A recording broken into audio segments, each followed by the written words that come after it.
Salam sejahtera kepada Firdaus dan rakan-rakan. Kami dari kumpulan G akan membentangkan detail surveying procedure. Okey, ini nama ahli kumpulan kami. Denali anak Jamet, Floren Parada anak Michael, Mira Lina Long anak Ungkai, James Ritchie anak Roger, Zachary Ryan Vincent. Butiran ukur menggunakan total station. Pertama, total station diletakkan pada setiap titik dalam rangkaian kawalan pula dan digunakan untuk mencari butiran daripada mereka seperti yang diperlukan. Dua, untuk kaji selidik terperinci adalah amalan standard untuk mengukur sudut mendata dengan mendekat pada satu muka sahaja. Kawalan mendata atau mengufuk iaitu semua pengambilan butiran berdasarkan atas rangka kerja stesen-stesen kawasan ufuk data. Sebelum butiran boleh ditentukan kedudukannya. Stesen-stesen ini ditetapkan dengan menggunakan kaedah terabas, total line atau total station. Terabas total station, total line ataupun total station yang dijalankan mestilah mematuhi syarat-syarat pengukuran terabas adalah 2 minit 30 saat. Jarak diambil hampir kepada 0.01 meter dan tikai yang lurus mestilah 1:8000 ke atas. Terabas ini haruslah merangkumi keseluruhan kawasan pengukuran supaya semua butiran dapat ditentukan kedudukannya dari stesen terabas kawalan ini. Untuk kawalan pugak ataupun menegak, iaitu kawalan pugak atau menegak yang dijalankan adalah dengan menggunakan kaedah ukur aras kelas kedua. Bagi memindahkan ketinggian aras dari batu aras berhampiran ke setiap stesen terabas. Tujuan ketinggian aras ini dapat disebarkan ke setiap butiran yang diambil. 3. Total station mesti berada dalam keadaan yang baik. Mesti menyemak dengan menggunakan kaedah DFT sebelum mula bekerja di lapangan. Okay. So kita buat ujian DFT itu, kita letak total station dekat stesen A. Lepas tu kita letak prism dekat stesen B. Lepas tu kita letak C, labelkan C dekat ini dekat jadi perantaraan di antara A dan B. Okay. Kita cerap A, ambil jarak A ke B berapa. So jarak A ke B adalah 60.234 meter. Lepas tu kita cerap juga untuk C ke A, C ke B.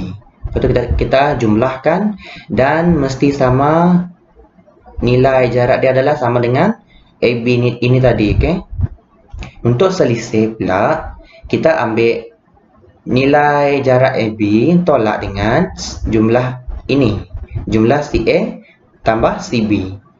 Kita akan dapat tidaklah melebihi 0.005 meter. Kalau dia lebih daripada nilai ini, perpuluhan ini tadi 0.005 meter ini, maka alat tersebut tidak dapatlah kita pakai untuk buat kerja lapangan. So kita buat nota, maka alat dalam keadaan yang baik, kalau alat tu dalam keadaan yang baik, kita akan buat nota macam ni lah. Maka alat dalam keadaan yang baik kerana selisih kurang daripada nilai yang dibenarkan. Atau kalau alat tu rosak, kalau dia lebih daripada 0.005 meter ni tadi kan, maksud dia alat itu adalah tidak dapat dipakai. So kita tulis, maka alat dalam keadaan yang tidak baik kerana selisih selisih lebih daripada nilai yang dibenarkan. Okay. Nombor 4, menggunakan konsep kaji selidik automasi untuk mengumpul data butiran. Kita akan belajar dalam bab 2. Okay. Itu saja daripada saya. Okay. Thank you. Hai, nama saya Zachary ya. Pada hari ini saya akan terangkan antara prosedur untuk melakukan survey dengan menggunakan total session. Dalam tugas ini kita akan menggunakan beberapa alat, iaitu total session, prism dan tripod. Okay, apa yang anda lihat daripada dalam skrin ini adalah contoh ukuran trabas. Dalam gambar tersebut mempunyai 5 stesen. Jadi pada daripada session tersebut kita menggunakan piket untuk menandakan session. Okay, antara prosedurnya, kita perlu first step, kita perlu daripada session 2 ni kita cerap ke datum. Lepas cerap ke datum, kita cerap ke session 1. Lepas tu cerap ke session 3 daripada session 2. Lepas tu pilihan kanan pula cerap lagi ke session 3. The next step is pindah total session ni ke session 3. Pada session 3 ni kita set up prism session 2 dan session 4.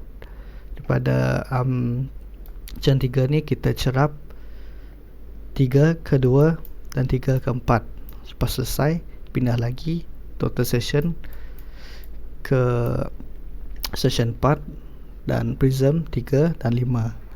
Lepas tu cerap 4 ke 3 dan 4 ke 5.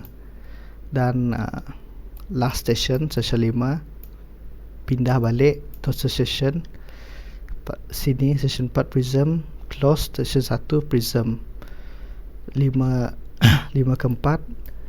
Lepas tu 5 ke 1 close. Untuk automation survey pula, kita simpan 4 info yang kita dapat semasa cerap dalam total session memory.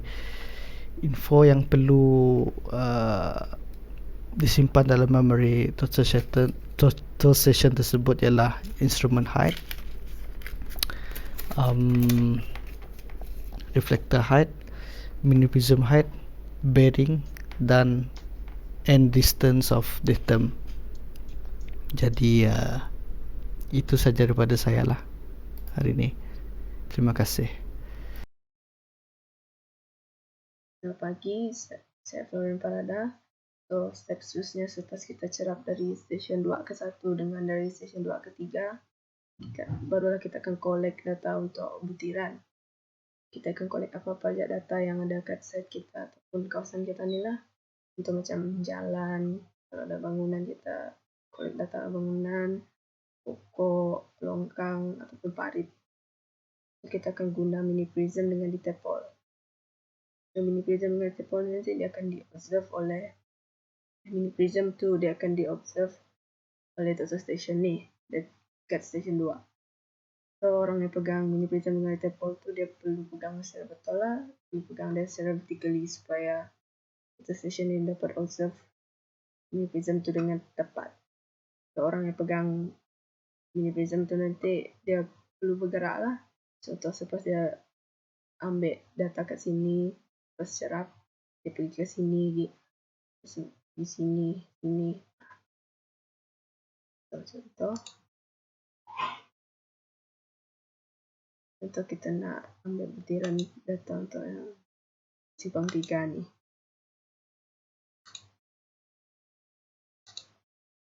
So kita akan cerap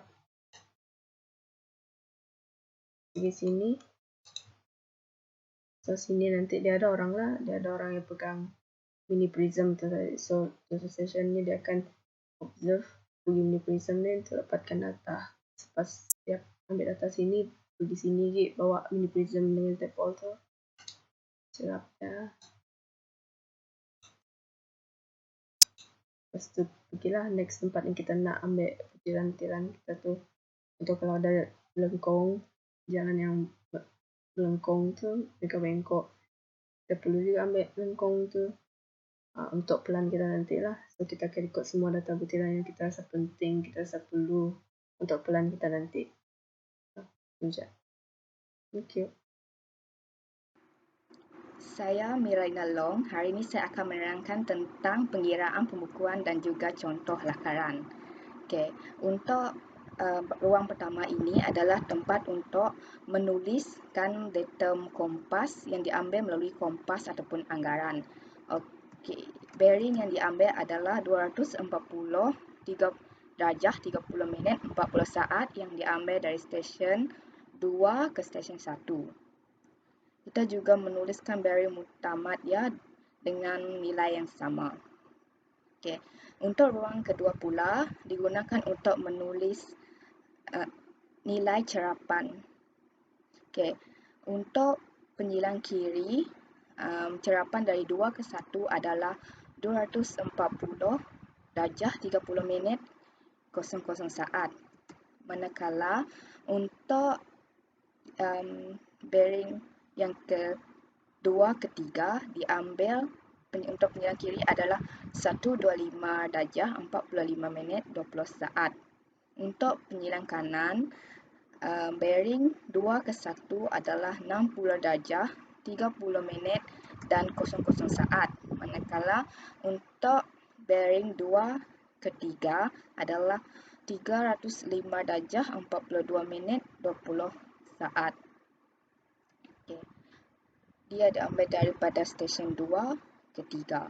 Okay. Untuk mencari purata bagi bearing, kita ada pengiraan dan juga sudah membuat cerapan tu kita juga mencatatkan jarak dia pada kolom jarak. Jarak untuk ruang pertama ini adalah 78.410 meter. Okay, untuk pengiraan purata, cara kira dia adalah, saya ambil contoh satu saja. Cara kira dia adalah 305 darjah 45 minit 20 saat tolak dengan 180 darjah. Okay, jadi jawapan dia adalah 125 darjah 45 minit 20 saat. Lepas tu, kalau nak dapatkan purata, tambah kedua-dua nilai cerapan tersebut.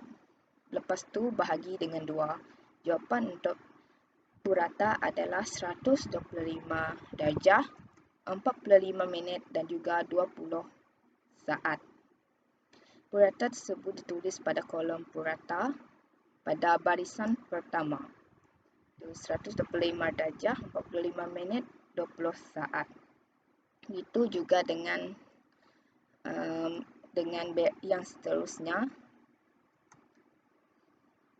Okey. Ini adalah untuk menentukan tikaian bearing, iaitu pembetulan. Kita letak C. Okey. Untuk pengiraan ni, dia ada formula yang tersendiri, iaitu bearing diukur tolak dengan bearing datum. Okey, untuk bearing diukur, dia 240 darjah 29 minit 50 saat tolak dengan bearing datum yang kita dapat daripada kompas, iaitu 240 darjah 30 minit 40 saat. Lepas tolak tu kita dapat negatif 50 saat. Okey, untuk pembetulan C dia 50 tu bahagi dengan 5 kerana ada 5 stesen untuk kita dapat membuat pembetulan. Lepas tu dia jawapan dia adalah 10 saat. Pembetulan dia adalah 10 saat dalam setiap stesen yang untuk kita perbetulkan tu. Okey.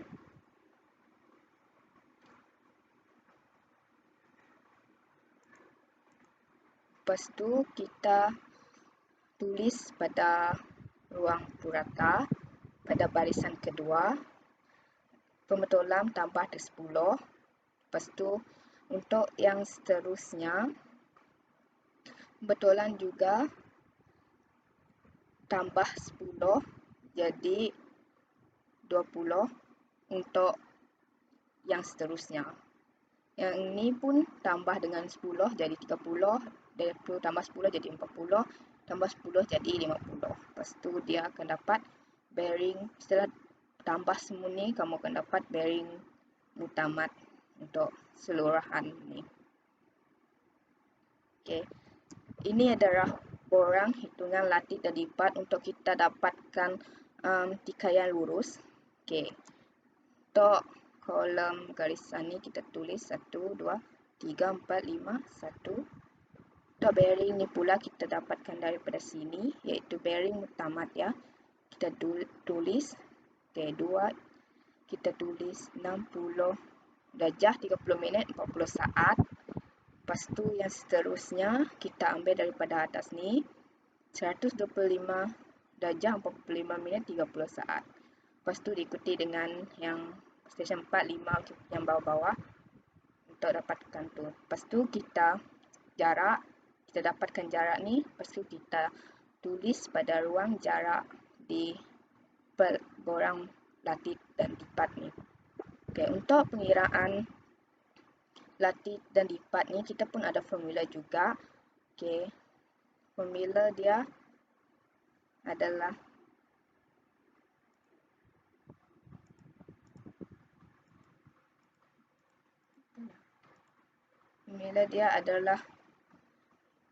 J cos, lepas tu ni bearing dia, lepas tu lipat J sin bearing. Okay, untuk dapatkan latih ni kita guna J cos, lepas tu dengan bearing. J ni adalah jarak. Lepas tu kita kira dengan kalkulator 67.622 cos dengan 60 darjah 30 saat. —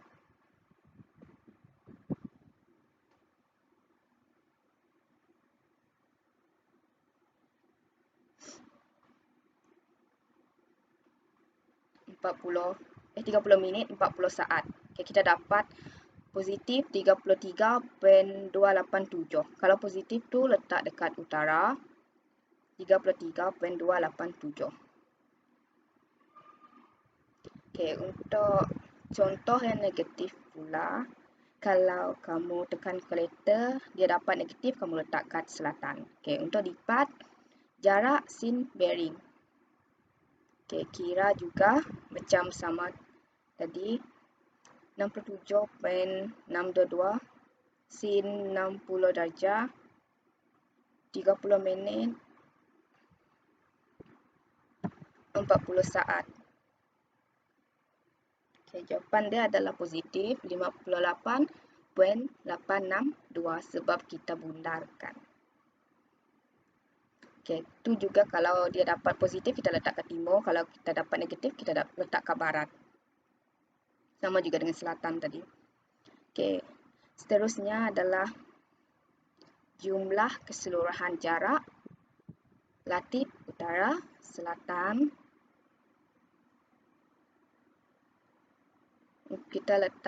Kita kira semua jumlah tu untuk nanti dapatkan perbezaan latih dengan perbezaan lipat. Okey. Lepas tolak tu kita dapat 0.023 untuk perbezaan latih. Lepas tu kita dapat 0.025 untuk perbezaan lipat. Okey, untuk tikaian lurus kita juga mempunyai formula 1 nisbah jumlah jarak bahagi dengan punca kuasa tikaian latih kuasa 2 tambah tikaian lipat kuasa 2. Okey. Dengan 1 nisbah kita ambil jumlah jarak daripada borang latih dan lipat tadi kat sini 376.699. Lepas tu kita ambil perbezaan latih 0.023, perbezaan lipat 0.025. Okey, lepas catatkan semua tu kita kira dalam kalkulator, dapatlah 1 nisbah 11,000. Okey. Itulah pengiraan bebas kita. Okay, ini adalah contoh lakaran dari stesen 1 pergi ke stesen 5. Pengiraan dia mesti mengikut arah jam. Okay, terima kasih. Hai, nama saya ialah Deneliana Jamet dan nomor pendaftaran saya ialah 05DJ19F1033. Oke, di sini saya akan menerangkan untuk seterusnya. Oke, melalui gambaran yang saya buat di pen ini, di mana station 3 setelah selesai mencerap 2 dan station point 2 dan point 4. Oke, di sini kita akan mencari location P. Oke, sebagai contoh, sebelum itu saya akan memberitahu bahwa poin P ini merupakan data yang kita ambil sebagai data butiran kita. Oke, contohnya kita mengambil sebagai simpang 4. Contoh, dari session 3 ada simpang 4 yang boleh dijadikan sebagai data butiran yang kita boleh lihat daripada session 3, tetapi tidak boleh dilihat daripada session 2. Oke, jadi kita akan plan dulu sebelum kita mengambil data butiran simpang 4 itu. Jika ada benda lain yang terdapat di simpang 4, sebagai contoh pokok ataupun parit, kita boleh menamakan dia sebagai location P. Jadi point P kita sudah ada locate, itu location. Kita akan memegang mini prism dan detail pole pada point P tersebut. Lalu kita akan bergerak sebanyak 4 kali di simpang 4 dan kita akan pindah ke mini prism kita. Oke, paham? Seterusnya, setelah selesai pencerapan menggunakan total session di simpang 4 itu, kita akan berpindah untuk next point pula, yaitu the next point, di mana yang kita ingin ambilkan sebagai data butiran, sebagai contoh pokok ataupun parit yang terdekat dengan kawasan cerapan kita. Oke. Cara pengambilan data ini adalah menggunakan arah jam, yaitu mengikut arah jam clockwise. Karena total session akan memudahkan total session membuat cerapan mengikut arah jam seperti yang boleh dicerap oleh total session. Jadi lebih baik kalau kedudukan point P ini dicerap melalui mengikut arah jam. Oke, paham? Santuy. Oke, yang terakhir sekali, setelah selesai semua cerapan session dan data butiran Anda, pastikan make sure dan bahwa disclosure Anda adalah first class, di mana satu nisbah 8.000 ke atas merupakan first class, dan ini merupakan kajian dan pencerapan Anda berjaya. Sekian, terima kasih.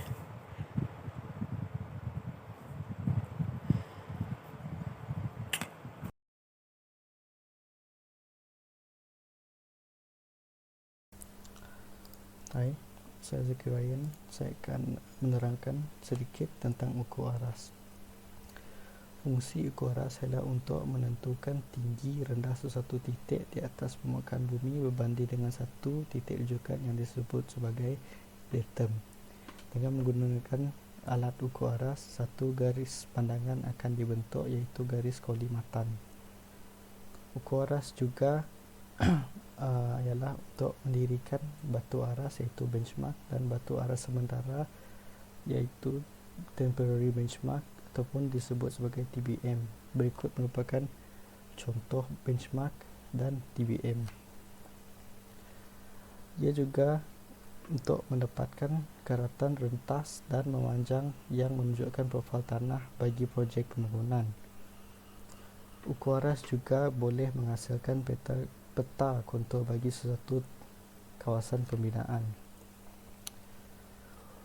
Fungsi ukur aras juga boleh digunakan untuk kerja-kerja ukur kawalan pugak semasa memancang tanah dan menandakan kecurangan tanah untuk tujuan tertentu seperti kerja penambakan dan pemotongan tebing serta pengaliran air.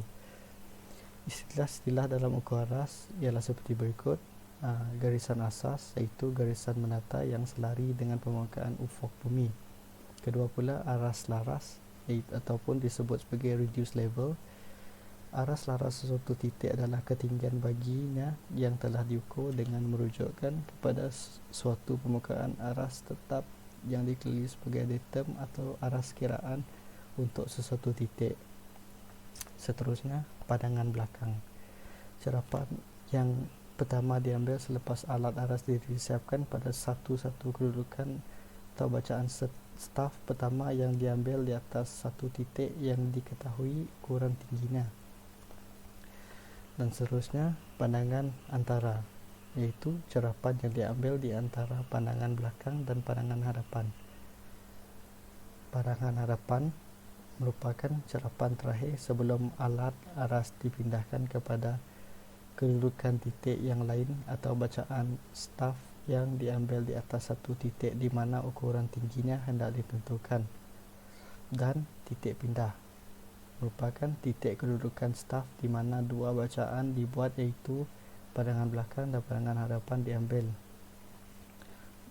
Seterusnya ialah aras lompat. Kerja pengukuran aras untuk menyemak satu siri pengukuran yang telah dijalankan dari titik akhir ke titik mula. Antara berikut merupakan peralatan yang digunakan dalam ukur aras. Semestinya alat aras digunakan untuk menjalankan ukur aras. Yang kedua pula, kaki tiga alat aras ataupun tripod digunakan untuk mendirisiapkan alat aras. Dan staf. Staf yang digunakan adalah staf metrik yang boleh dipanjang dan dipendekkan. Panjangnya adalah 4 atau 5 meter yang bersambung-sambung. Dan terakhir, staf bubble digunakan untuk memastikan staf didirikan betul-betul tegak, selalunya dilekapkan pada sisi staf.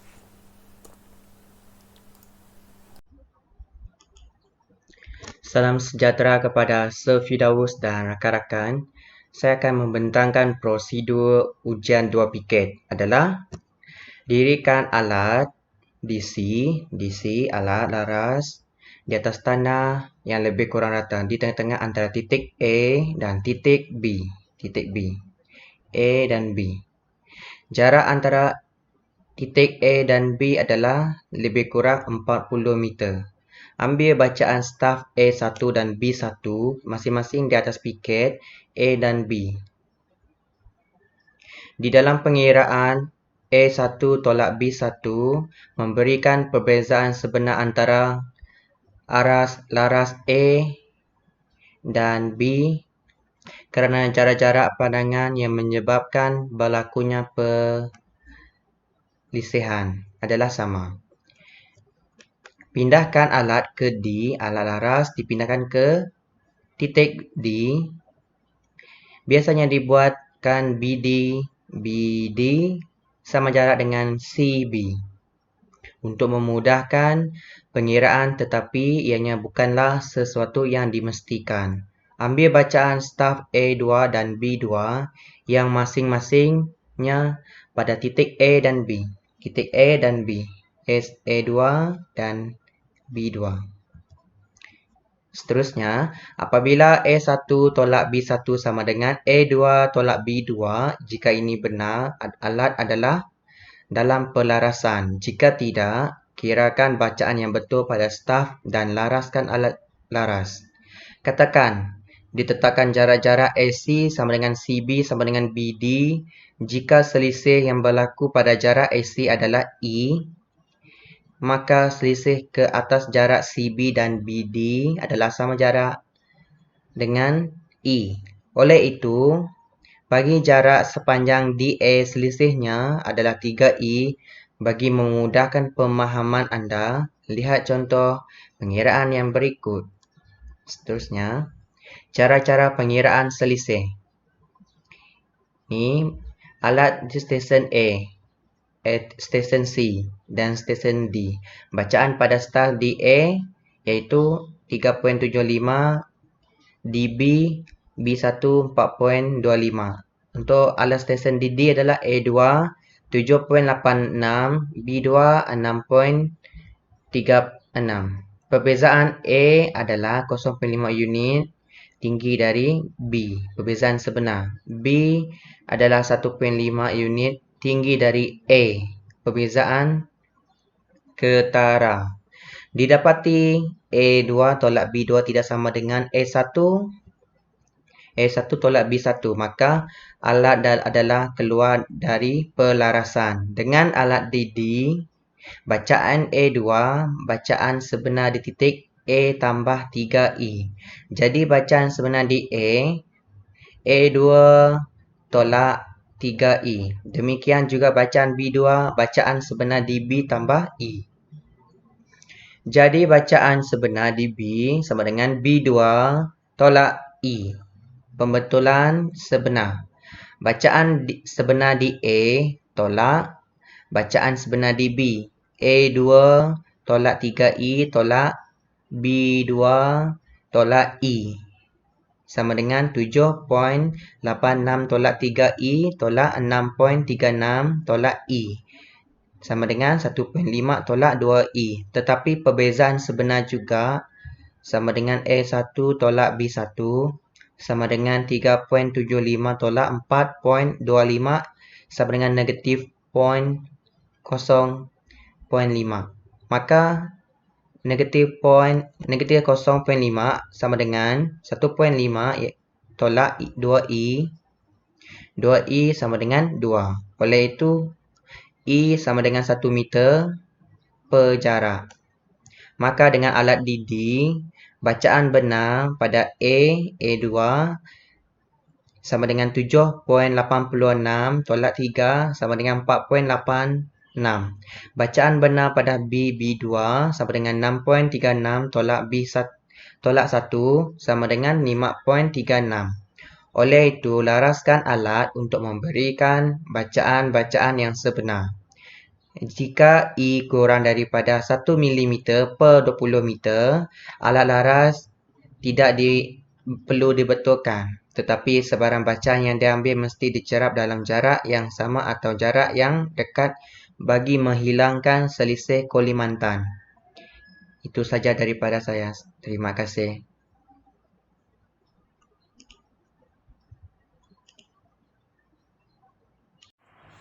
Seterusnya, saya akan menerangkan tata cara kerja ukur aras.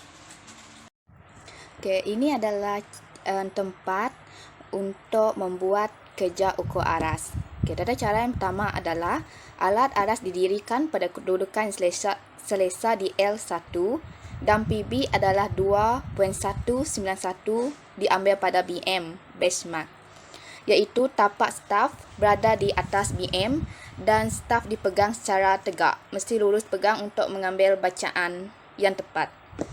Yang kedua adalah staf dipindah ke titik A dan selepas itu ke B dan bacaan kedua kedudukan diambil sebagai 2.505 dan 2.325 meter.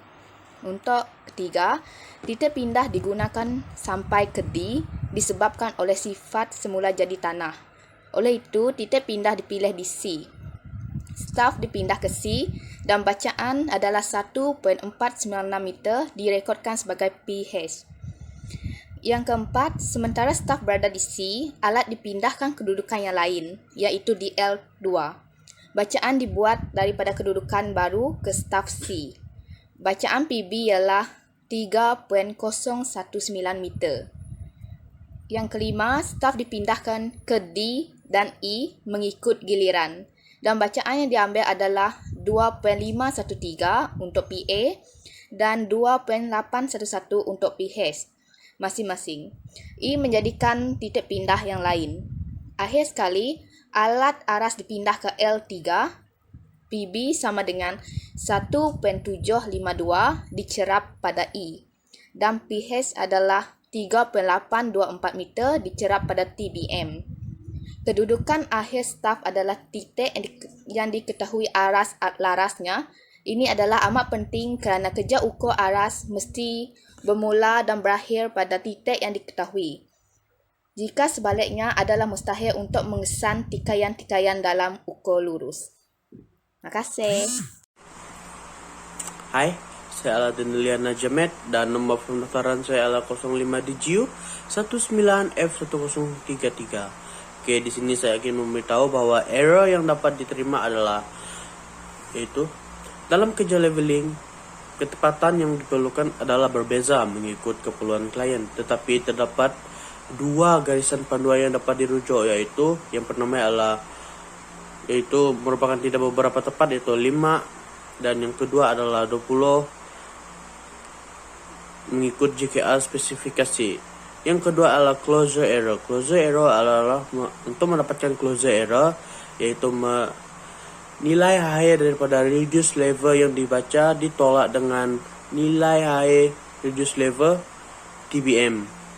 Oke, untuk pengiraan arithmetic check pula, yaitu jumlah backside ditolak dengan jumlah foresight, sama dengan jumlah rise dan ditolak dengan jumlah fall, sama dengan nilai reduce level yang pertama dan nilai reduce level yang terakhir. Semua ini akan mendapatkan nilai yang sama. Oke, untuk adjustment, closure error dibahagi dengan jumlah BS. Oke, ini adalah merupakan kaedah pembukaan leveling, yaitu rise and fall, atau lebih dikenali sebagai kaedah naik dan turun. Oke, pertama, isikan data yang telah diambil daripada kerja lapangan pada bahagian backside dan foresight. Seterusnya, untuk memulakan kaedah pengiraan naik dan turun ini, yaitu nilai backside yaitu 1.210 ditolak dengan nilai foresight yaitu 1.751. Untuk pengetahuan Anda semua, apabila nilai hasil nilai yang didapati adalah negatif 0.541, itu merupakan nilai untuk fall. Manakala jika nilai hasil yang Anda dapat adalah positif, maka itu adalah nilai untuk rise. Oke, untuk pengetahuan, untuk pengiraan reduce level bermula daripada temporary benchmark yang pertama, yaitu TBM1 yang sedia ada. Anda hanya perlu menambahkan atau menolakkan nilai yang terdapat pada rise and fall. Contohnya, 33.448 ditolak dengan 0.541. Dia akan mendapatkan nilai reduce level yang pada remarks yang ke E. Dan reduce level pada E akan ditolak pada nilai yang berada seterusnya ataupun ditambah jika dia berada di rise. Dan berterusan sampai remark yang terakhir, yaitu kembali kepada TBM1. Oke, seterusnya untuk correction, di mana telah diterangkan tadi, yaitu nilai pertama reduce level ditolak dengan nilai akhir reduce level, yaitu yang terakhir. Untuk mendapatkan selisih, ikut pada pembukuan merupakan correction yang telah dibuat, dan Anda boleh mendapatkan nilai reduce level yang sebenar. Dan ini merupakan nilai reduce level yang telah dibetulkan mengikut pembukuan yang sebenar. Oke, untuk arithmetic check, nilai jumlah nilai backside ditolak dengan jumlah foresight akan mendapatkan nilai 0.001. Seperti juga dengan nilai reduce level yang di atas sekali ditolak dengan nilai reduce level yang paling bawah dan akan mendapatkan nilai 0.001. Dan yang terakhir adalah jumlah rise ditolak dengan jumlah fall dan ia akan mendapatkan 0.001. Ini merupakan kerja lapangan Anda adalah tepat. Oke, untuk closure error, yaitu nilai reduce level yang pertama ditolak dengan nilai reduce level TBM yang terakhir, di mana untuk mendapatkan error yang sepatutnya Anda dapat. Jika nilai error yang Anda dapat melebihi nilai error yang diterima adalah kerja Anda kurang kejituan dan Anda kena membuatnya semula. Oke? Daripada saya sekian, terima kasih.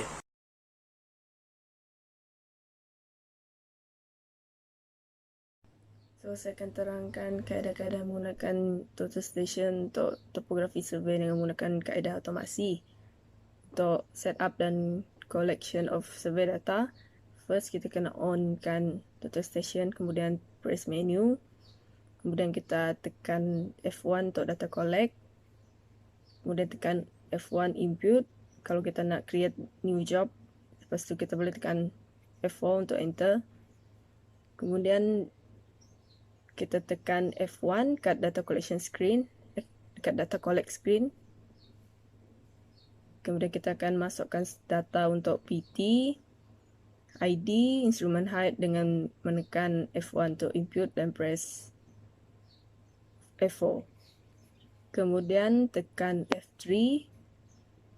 Kemudian kita masukkan nilai untuk noting, easting dan elevation dengan menekan F1 input dan press dan tekan F4 untuk enter. Kemudian kita tekan ESC untuk pergi ke next screen selepas kita enter nilai Z untuk elevation value. Kemudian tekan F2 untuk backside. Kita akan input data untuk BS, Pcode, R.ht dengan menekan F1 input dan press F4 BS. Kemudian kita tekan F3. Kemudian kita tekan sekali lagi F3 AZ. Kita tekan F1 input untuk masukkan backside bearing dengan press F4 untuk enter. Kemudian kita akan M kat prism instrument tu kat center dah. Dan kita akan tekan F3 untuk measure. Dan tekan F3 fs/ss untuk collecting data survey. Kita akan input data, kemudian kita akan input data untuk FT, Pcode, R.ht dengan menekan F1 input dan press F3 untuk measure. Dan kita akan M the pole. Kemudian kita tekan F3.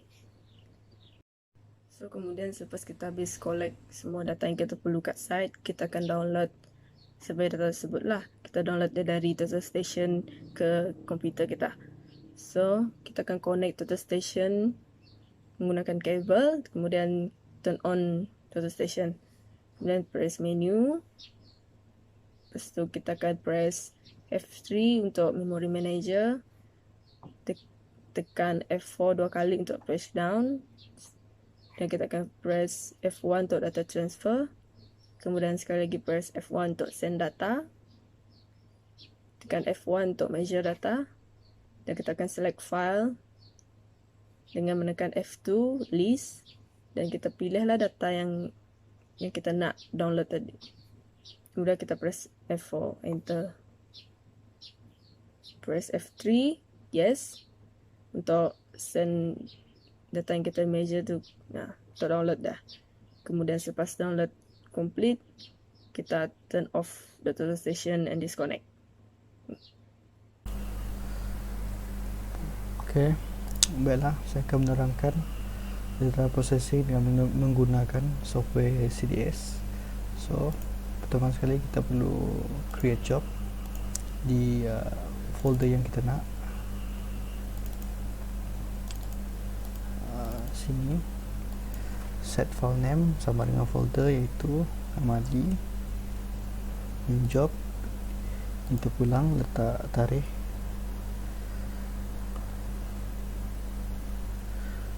Okey, open. Okey, lepas tu oleh kerana data tersedia telah diberi, jadi kita entry export, import Stadia, browse Stadia, open existing. Alright, dengan data ni pergi ke option, calculate coordinates. Lepas tu show coordinates. Alright. Lepas tu show coordinates, store data into database untuk memaparkan data topografi survey, data survey topografi. Enter Z, klik Z, E. Okay. Lepas tu nak buat create dia punya contour pula. For model, calculate contour. Okay. Yes. Pergi ke string, add,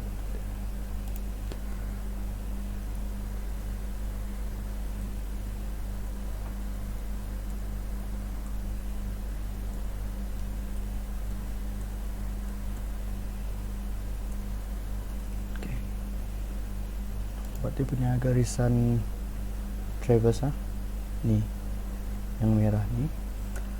Lepas tu plot parameters,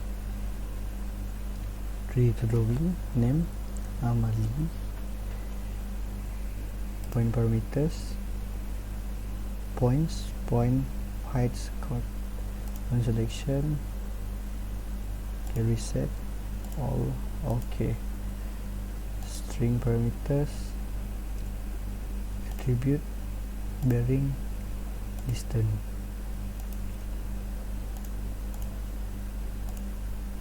Okay. Lepas tu okay. Lepas tu nak export dia ke AutoCAD drawing.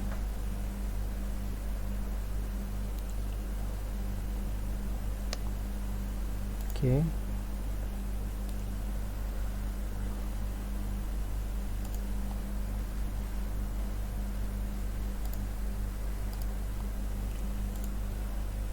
Okay. Kita nak buat drawing daripada untuk data tersebut. Okay. Open with AutoCAD.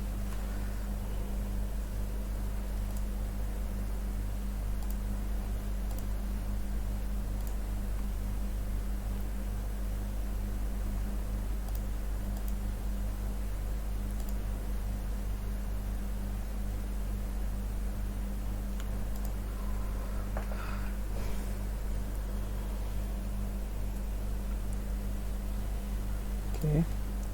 Sebelum memulakan kerja mesti unit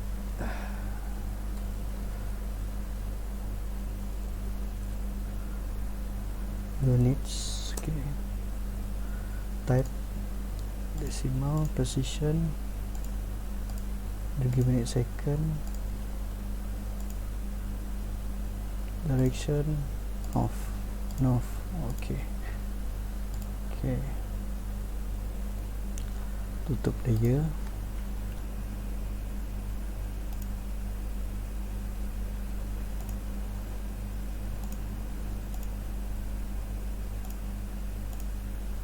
Tutup layer yang tidak berkenaan lah.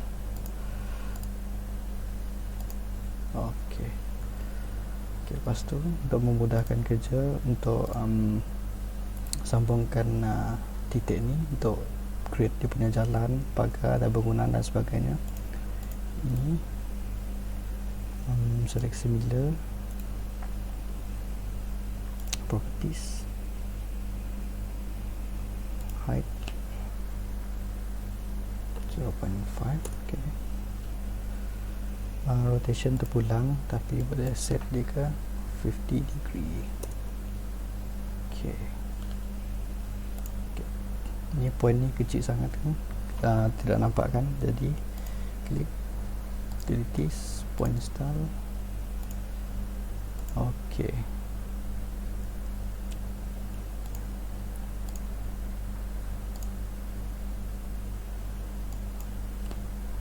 %10 lah. Okay. Okay, so apa yang perlu buat ialah ni layer jalan ni kena sambung PL contohnya. Create new layer, jalan.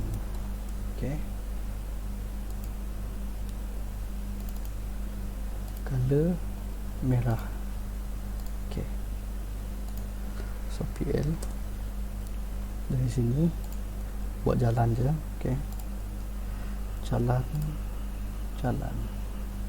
sampai habis. Ini kerja yang perlu buat tapi saya akan tunjukkan kerja yang telah siap.